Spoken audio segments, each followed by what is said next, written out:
The conversations continue here in Davos, and joining us now is someone who is quite familiar with India and with CNBC-TV18, Juvencio Maeztu, the Deputy CEO of the Ingka Group, IKEA as it's popularly called, joins us now. Juvencio, thank you so much for joining us here on CNBC-TV18. It's great to see you in Davos.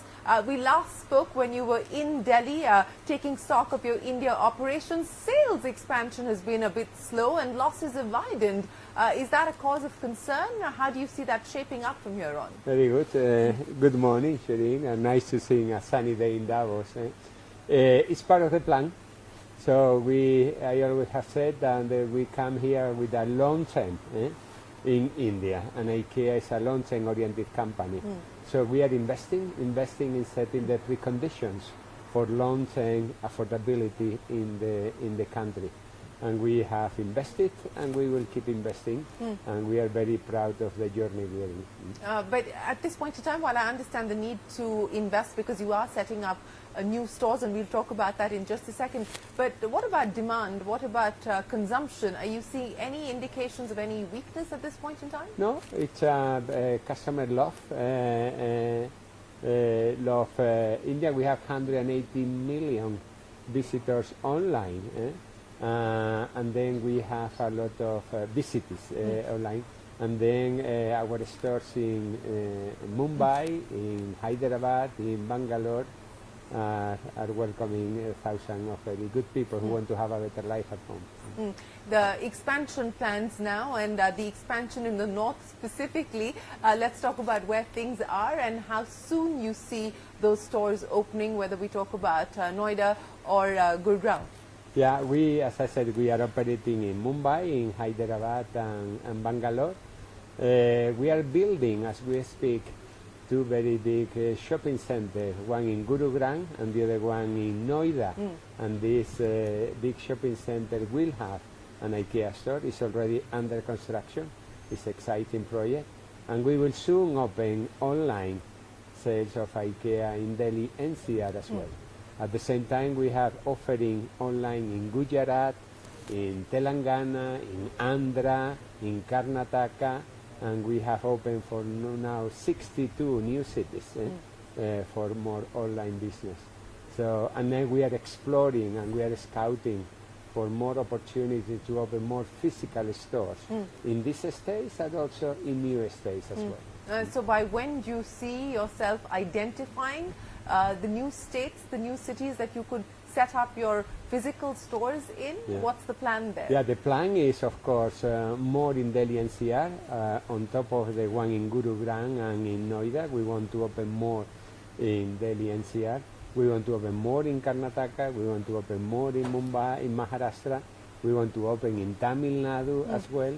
So step by step, we are expanding. And so over the next 5 years, how many stores could we be talking about for IKEA? Depending on the availability of the land, the more the better, but we need to find the right location. Location is important. No, I would imagine, but are you also going to experiment with formats, with store sizes? You did that in Mumbai. Yeah. It didn't work out for you, so, the tried and tested large format route continues to be the route to take? Yeah, we try both different setups, and one didn't go, but the other one, Worldly, is very successful and it's working. We are also exploring different city formats in different parts of the world.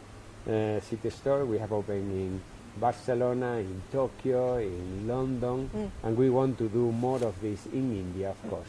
I think it will be a combination in between the big traditional stores, which is for us very important because the store is at the heart of IKEA, with smaller size, not too small, and then on top of that the online. It's a true omni-channel what we are after. And you certainly seem to be picking up the pace as far as e-commerce is concerned. I mean, you talked about 62 cities.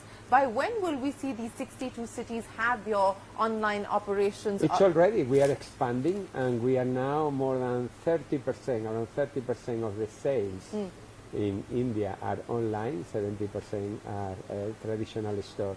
So we are expanding in both at the same time. It cannot be that it's only a store, so only online. It's a combination.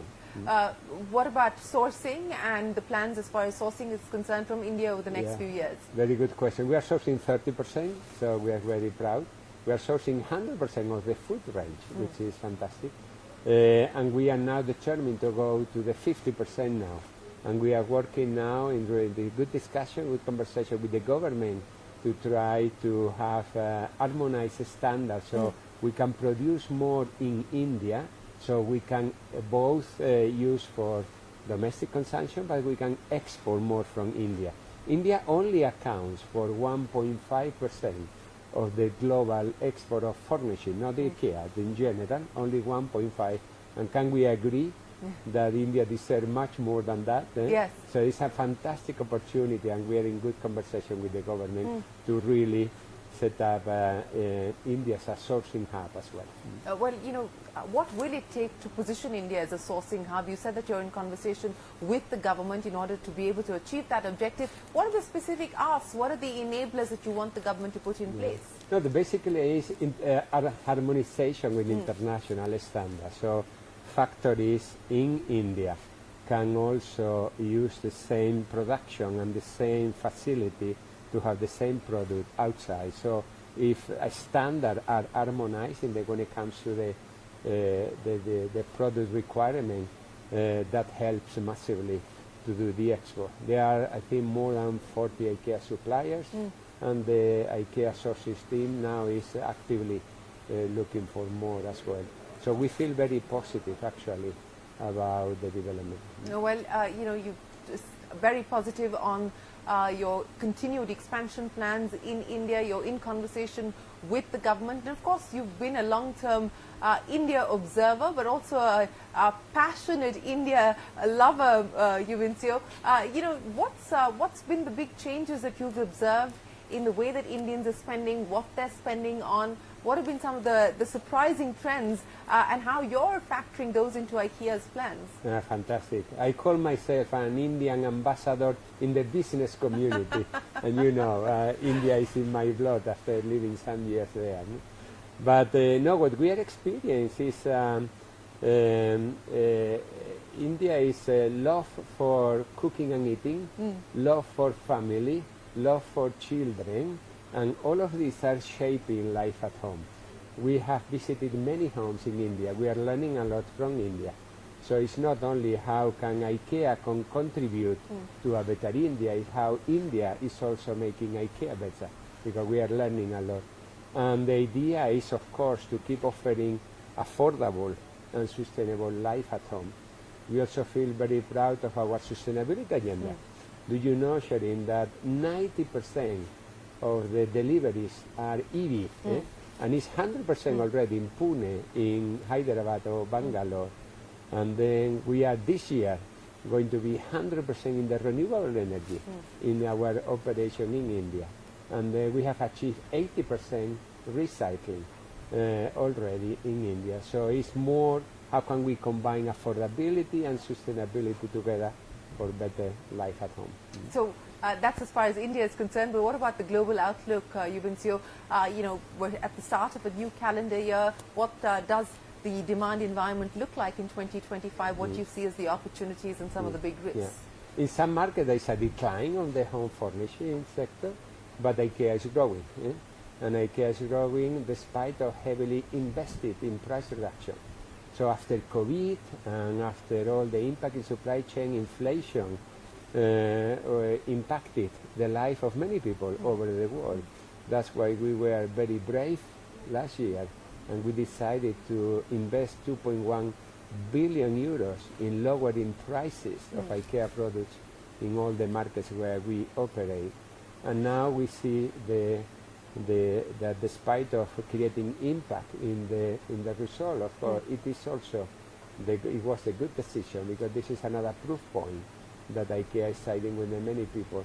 So we felt very proud of that decision, and the customers are really saying that the same to us. Is there room to drop prices any further? We will always keep working to lower costs. IKEA is really a low-cost company, and the reason to have low cost, it's not to have more profit for any shareholder, it's to reduce the prices for the customer. Our net profit, 85%, remains in the company to keep expanding and making IKEA more affordable and sustainable, and 15% goes to the shareholder, which is a foundation, to support the charitable activities of IKEA Foundation. So there is €0 that goes to the private pocket of any shareholder. So we internally say, without low cost, we can never achieve our purpose. Well, yes, and it is an interesting model that IKEA follows, but we're here with President Trump taking office in a few hours from now. What's the expectation on what that could mean as far as business is concerned? Yeah, let's see. Everybody's expecting the first signing, but for us it's always a long term.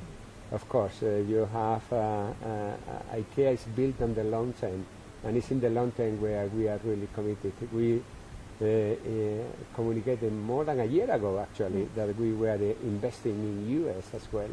So our agenda will not change, and we will keep growing in that market as well. But let's see how is the impact. But the most important thing is to always have a long-term view in everything we do. Well, a long-term view is certainly what you have on India, which is why you said that you're not being deterred to expand in India despite the losses that you see today. But, the government has also tried to draw in foreign direct investment under the Modi administration. Do you see more foreign investors like yourselves looking at the opportunities that present in India from a sourcing perspective, manufacturing perspective, and a retail perspective as well? Of course. Can we agree that India is going to be better, brighter, safer, cleaner, healthier over the next 100 years? India is a growing market, is a growing population, but also has a fantastic base to develop with so many fantastic Indian people, and this is why we are committed to India. My advice to companies is that don't come here with shortcuts. Come to India with the long-term view, and this is what we are for. We did when we came to India initially. We went in depth what IKEA stands for and what Indian society stands for, and how can we connect.